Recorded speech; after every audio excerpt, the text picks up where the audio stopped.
On this edition of the Correspondents, Iraqi forces declared the city liberated, but Islamic State militants say the fight for Mosul isn't over yet.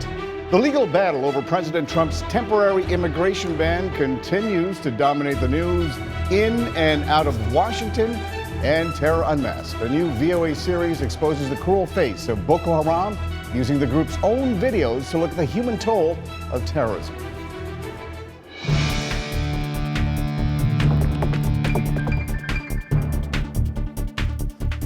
Hello and welcome to the Correspondents on Voice of America.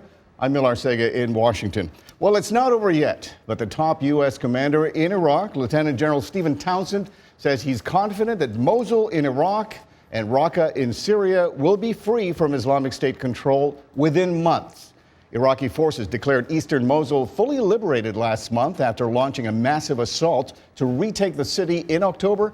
But pockets of resistance remain. Last week, soldiers fired mortars so bright they could scan the Tigris River after learning that Islamic State militants were preparing to attack eastern Mosul by boat. VOA's Heather Murdoch was there and filed this report. Kilometer away from the Tigris River last night after informants in western Mosul told them Islamic State militants were preparing boats to launch a cross-river attack. Neighborhoods like this one near the river are only sparsely populated because many people have fled the area. After more than 100 days of fighting, Iraqi forces completed the recapture of eastern Mosul about 10 days ago, but militants continue to send mortars, sniper fire, and drones across the river. Soldiers say the river is now a defense line as coalition forces prepare to attack western Mosul from points where the militants are more vulnerable. And while much of eastern Mosul comes back to life slowly, this area could remain a war zone for the foreseeable future. And joining us now for the latest on the battle to retake Mosul, we're joined on Skype from Erbil in Kurdish Iraq by VOA Middle East correspondent Heather Murdoch, who filed that report for us, and here in Washington by reporter Khalid Fattah with VOA's Kurdish service. I thank you both for joining us. Heather, I'm going to start with you. So you're talking about sporadic attacks here and there, mortar fire. How safe is Mosul right now?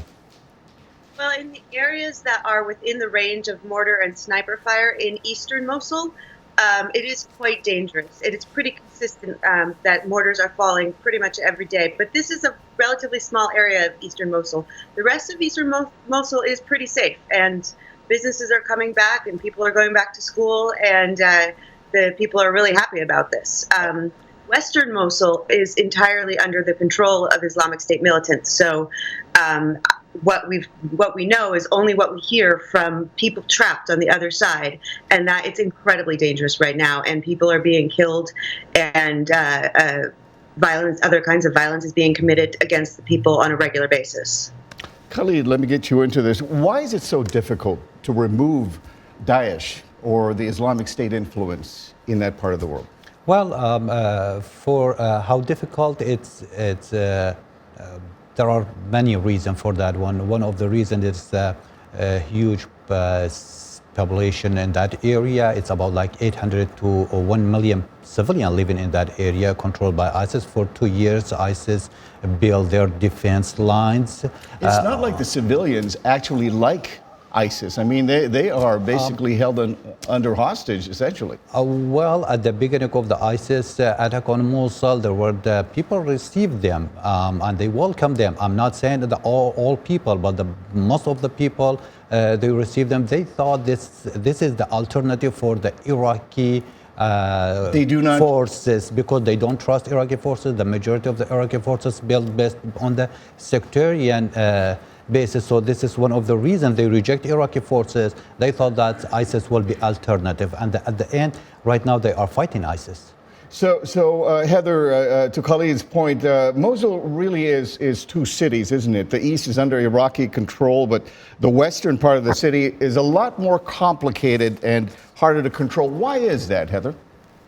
Well, there's several reasons. One reason that that it's expected to make this fight really difficult is in western Mosul, there's some old neighborhoods with very small, narrow streets that are very densely populated. Also, there is, in the areas surrounding western Mosul, there is a lot of ISIS-controlled territories, so they have a larger space to spread out. There was some fighting in November in an area that was similar to some parts of western Mosul, and it was a lot more dangerous and a lot more deadly than the rest of eastern Mosul, which a lot of neighborhoods fell to Iraqi forces fairly swiftly. Yeah, a lot more places to hide there. Khalid, the Prime Minister of Northern Iraq's Kurdistan region, regional government, and I hope I'm saying his name correct, Nechirvan Barzani, is quoted as saying that Islamic State will not be eradicated simply by military operation. What does he mean by that? That's not just his view. Actually, many experts they express their concern.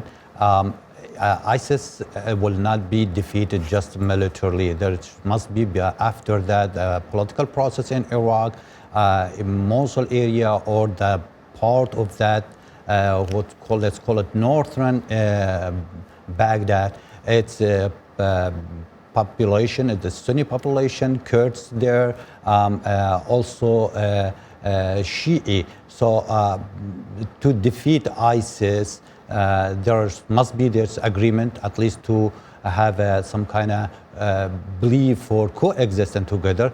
The Iraqi government must work hard to bring everybody together. Also, the ISIS ideology is becoming an ideology. This ideology cannot be defeated militarily. Right. They should push the religion figure from Sunni and Shi'i to reduce the tone of their speech against each other. So if that happened, probably that ideology is going to weaken in the society at the end.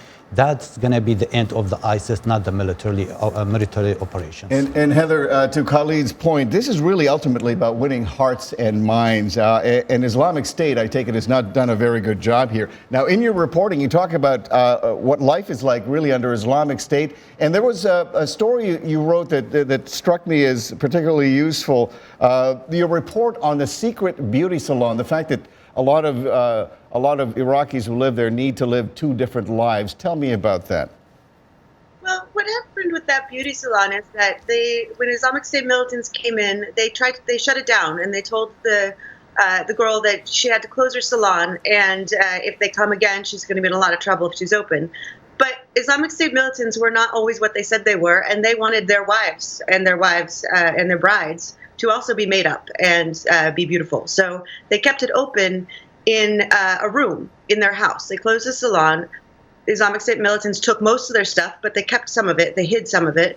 And people would go to the salon under the guise of that they were going to a tailor, if anyone asked, to get made up, often for holidays or for weddings, with the exception of women marrying Islamic State militants or the wives of them, and they actually came and went freely. So it was sort of this dual reality in the same place. Bit of hypocrisy happening there on both sides. You also spoke to a captured Islamic State militant. What did he have to tell you? Does he justify Islamic State's actions in Mosul? Well, he wouldn't justify or explain exactly why some of the extreme violence happens. He admitted to being a militant. He admitted to fighting with them in operations for the past 2.5 years. But he was captured and he is under investigation. So he's not going to tell us that he supports beheadings and stuff like this, whether he does or not. A couple things he did say, which I thought were interesting, which we have some sort of stereotypes like that. We hear a lot from civilians that Islamic State militants are often very young and uneducated. And when I asked about his education, he was almost offended. He was like, I quit school in 6th grade, but that's not why I joined. Like, I truly believed that I was serving God. And there are doctors and other educated people that work with Islamic State. So I thought that was interesting. And it was also another thing is we're told that a lot of times they're doing it for money. And for the same, he said that he made a lot more money as a farmer than he did as a militant. So he's doing this for ideology. Khalid, I got like 30 seconds left, but Mosul is inside the Kurdish line of control. What happens to that city once Islamic State is driven out? Does it become part of Kurdish Iraq? Mosul city, no, there are two parts. There are part of it, which is Mosul suburb. It's historically Kurdish land. and they have to have an agreement with the central government, and there is a 140 article of the Iraqi constitution. They found that one way for solution. Also, there are the Arab side of the Mosul area, which is there are Sunni Shia. They have to get It get sounds along. very complicated. It seems to me that's going to be the next They have to battle. get along to find a solution for that. There's a lot more going on there. Thank you so much Thank for you. joining us, Khalid. And thank for you, Heather. We're going to take a short break right now, but when we come back, President Trump's attempt to temporarily ban immigration from 7 countries suffers a major legal setback. That's up next. This is The Correspondents on Voice of America. Technology, here's what's new. They're your fitness tracker, your personal assistant, and your music library all rolled into one in the voice-activated Vinci headphones. Hey Vinci, play Psych Rock. Playing Tear Wagon by Hello Ocho. Yes, that's Amazon's Alexa. What's more, the Vinci headphones have a touch screen on the right ear cuff. With it, you can swipe or tap the screen to control your music or other functions. But it's not just about music. Hey Vinci, what's my average running speed and heart rate? Your average running speed is 5.2 miles per hour. Heart rate is currently 110 beats per minute. Okay, Vinci. Sounds like I need to visit a specialized flower shop. Are there any nearby? Patricia's Imported Perennials is 3.1 miles away. Vinci's developers are in the midst of a Kickstarter campaign for VOA's What's New. I'm Todd Grosshans.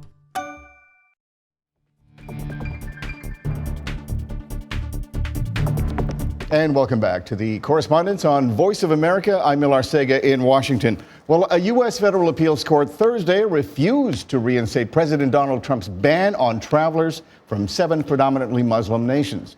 The appeals court panel said the government had not shown a likelihood of success on the merits of its appeal, nor had it shown that failure to enter a state would cause irreparable harm to the country. Isabella Chocholi of VOA News has more. At a news conference in Seattle, Bob Ferguson, the Attorney General for the state of Washington, which argued against restoring the travel ban, called the appellate court ruling a victory for the U.S. Constitution. We are a nation of laws. Those laws apply to everybody in our country, and that includes the President of the United States. U.S. Attorney General August Flentier argued that Trump's executive order was well within the president's power granted by Congress and the Constitution. But Washington State Solicitor General Noah Purcell said reinstating the travel ban without a full judicial review would throw the country back into chaos. The case may well end up in the Supreme Court. Isabella Chocholi, VOA News, Washington.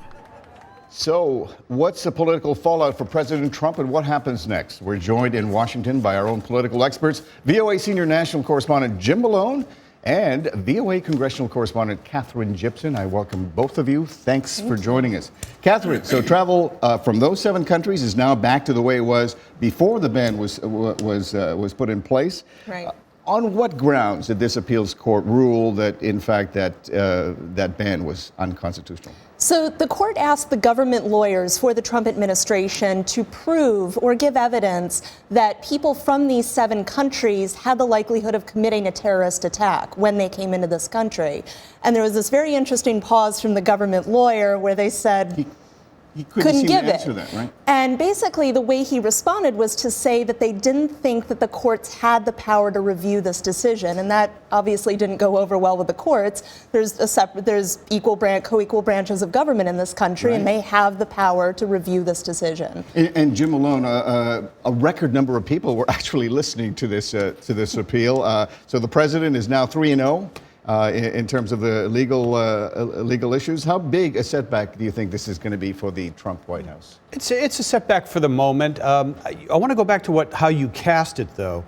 Remember what we're talking about. Okay. We're talking about the initial ruling from a federal judge in Washington to stay or put on hold the Trump ban. Right. It's specifically about that. The underlying bigger issue here is the president going beyond his authority? Are there unconstitutional aspects, perhaps targeting Muslims?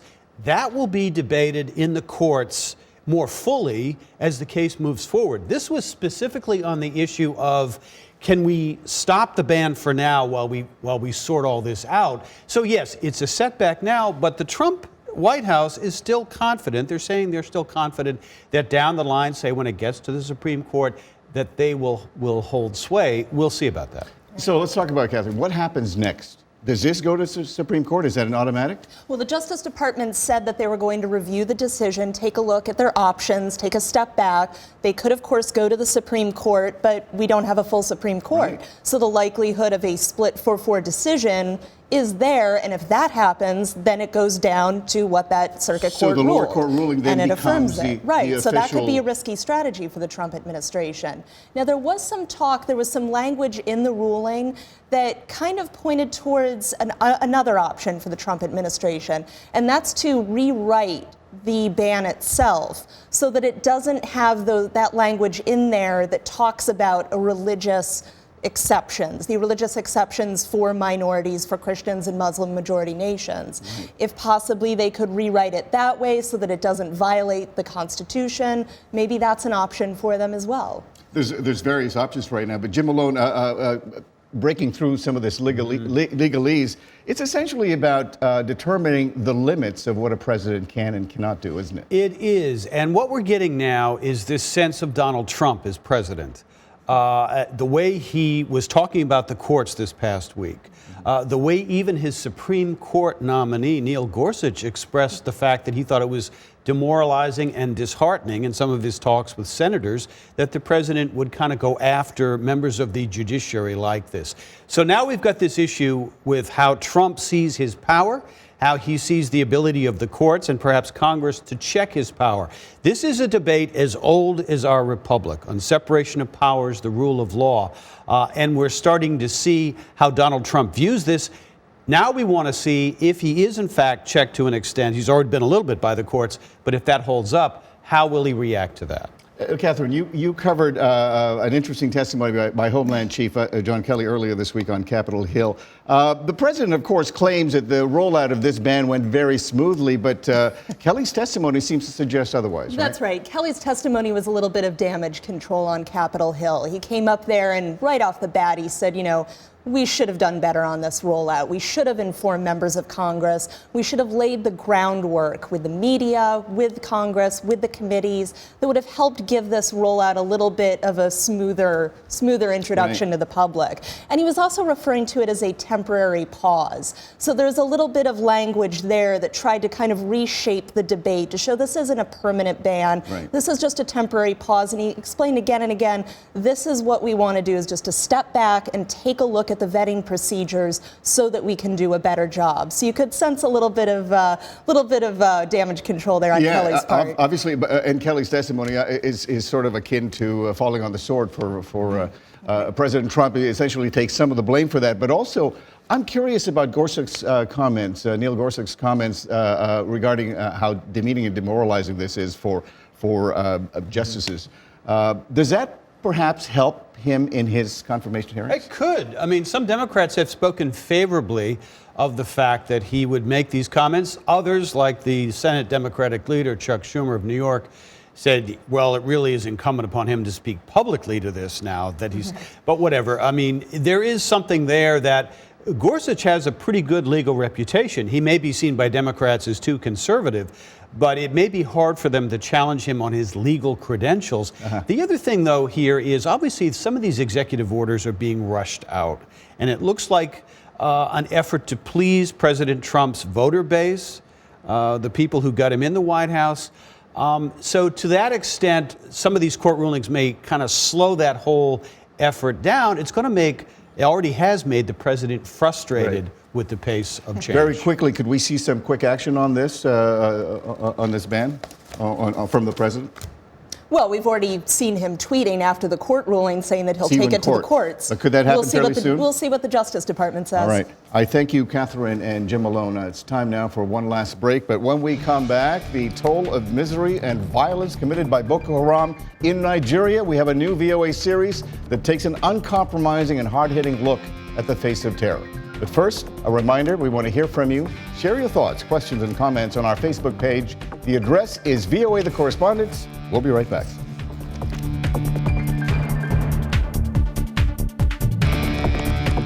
News and notes.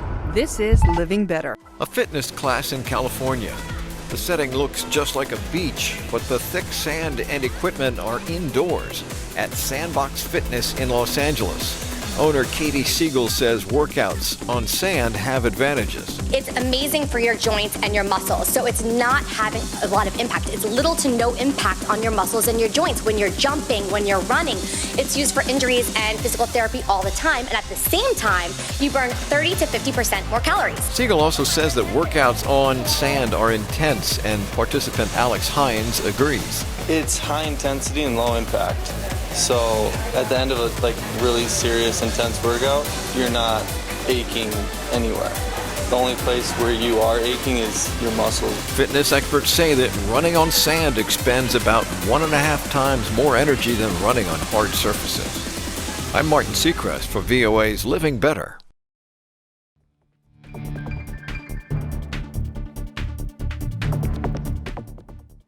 And welcome back to the Correspondents on Voice of America. I'm Milar Sega in Washington. Across Nigeria, Boko Haram has left a trail of death and destruction, all in the name of religion. But how can Islam, a peaceful faith, justify such brutality? This week, VOA released a series of reports we call Terror Unmasked, tracing Boko Haram's extremist origins and why clerics condemn their version of Islam as a sham. Here's an abbreviated look at one episode of a 4-part series on the face of terror. We warn you that parts of this report may be difficult to watch. In Madala, they bombed a Catholic church on Christmas Day. In Kano, a suicide attack killed 120 worshippers praying at a mosque. Then in 2014, an act that brought global condemnation, kidnapping 276 girls from a Chibok school, most of whom remain captive. Shekau, the group's leader, said the girls shouldn't have been in school. God instructed me to sell them. They are his properties and I will carry out his instructions. Ibrahim Muhammad Duguri, a leading scholar of Sunni Islam in Abuja, says such acts are absolutely forbidden. Ba za a kashe tsofaffi ba, ba za a kashe yara ba, ba za a kashe mata ba, ba za a sare itatuwa ba masu amfani. But the Boko Haram videos obtained by VOA show them flogging a boy, executing an old disabled man, and chopping off hands during tribunals, all in the name of Allah. And for more on this chilling and hard-hitting portrait of evil, we are joined by one of the journalists who made this series possible. We welcome international broadcaster and managing editor of VOA's House of Service, our friend Ibrahim Ahmed. I thank you for joining us and congratulations on this series. It's something else to watch, actually, and you learn all sorts of things from it. So it's called Terror Unmasked. Tell me about this series. How did it come to pass? How did you get this thing developed? What has been a weapon for Boko Haram has been its ability to be a secretive organization. Nobody has seen the faces of Boko Haram. Nobody knows anything about the Boko Haram leadership or membership. This is the first time that you see something that exposes Boko Haram. You see them in their own kind of environment, doing what they have been doing to subjugate people. Doing what they don't want the rest of the world to know that they're doing, correct? Exactly. They shot these videos ostensibly for propaganda purposes, but when they shot videos that show their faces, it's not for public consumption. You got the uncut version. How did you get a hold of this video? Well, VOA received the videos, about 400-something videos, more than 18 hours of video from some sources. And then VOA set up a group that was able to determine that those videos came from a laptop that was captured by the military during a raid in one of the Boko Haram camps. But those videos didn't come directly from the military, it came from a source. So for those folks who can watch this on voanews.com, this would be the first time many people will be seeing some of this horrendous video. It will be the first time, even for Nigerians. For Nigerians especially. So tell me a little bit about, you managed to separate all this 18 hours of video into 4 essentially episodes. The first one is called Ruling by Fear, showing the tactics that Boko Haram uses to wield control over a population. So how does the group maintain loyalty and fealty to their cause? They maintain it through fear, and we saw it in that first episode. They'll call all the people in a particular town or a village. Everybody has to come, whether a small kid or a big person. Everybody has to come to watch this trial, where they execute and beat people, where they punish them. And if they, so people are living in fear, right? People are living in absolute fear. So the other one I saw, The Anatomy of an Attack, was fascinating in that it shows what happened after a failed attack and how Boko Haram tried to sort of save that situation. Tell our viewers about that. Well, Anatomy of an Attack is the first time that we go behind the scene to see how Boko Haram planned their attacks and how they carry it out. But also we saw the frustration they get into when they were not able to succeed in one of their attacks. And when they're frustrated, they cause even more harm, don't they? They cause even more harm. They just kill people for nothing. Ibrahim, by exposing some of these tactics that Boko Haram has used, what do you hope to accomplish? Well, this is to show the world why Boko Haram in 2014 was termed the deadliest terror organization, ahead of groups like ISIS, Al-Qaeda, Al-Shabaab, and others. They're just one, and they seem to be expanding. And I guess what is needed would be sort of more reports, such as yours, Terror Unmasked, to sort of expose some of these tactics. Now, the first time many of us heard about Boko Haram was about 3 years ago, when we heard about the 267 girls who were kidnapped from Chibok. From Chibok. What has happened to those 267 girls? I understand some of them have been released, but what about the bulk of them? Are they? The majority of them are still in Boko Haram captivity. We don't know how many are still alive, but most of them are still under Boko Haram control. And the Chibok girl gained worldwide. It gained a lot of attention. Even the First Lady of the United States was putting memes up. Bring back our girls. But this is only one of thousands or hundreds of instances where Boko Haram kidnap people. There are thousands of people still under Boko Haram captivity. We just got a lot of publicity for these girls because it happens to hit us right in the heart. Yes. Why is it so difficult, though, to recover some of these girls and return them back to their families? Why is it so hard? It is because Boko Haram has been so creative, and because of the area where they are operating, the Nigerian military had some issues initially, although now they are getting the upper hand on Boko Haram. I'm running out of time, but I want to ask this of you. I assume you still have family in Nigeria. Do you worry about their safety or yours, having put this series out? Absolutely. Everybody involved in this has to be concerned because Boko Haram still remains a force. Well, I thank you for this documentary series. Thank you, Ibrahim, and congratulations on the series. It is called Terror Unmasked. Do check it out. But that's our show this week. Please join us again next week for another edition of The Correspondents. In the meantime, stay up to date with the latest news from wherever you may be. Just head over to voanews.com to watch this and all of our other shows. Just click the Watch tab on the upper right. We're also on Facebook and YouTube at VOA The Correspondents. Thanks for watching. I'm Millar Sega, and for now, so long from Washington.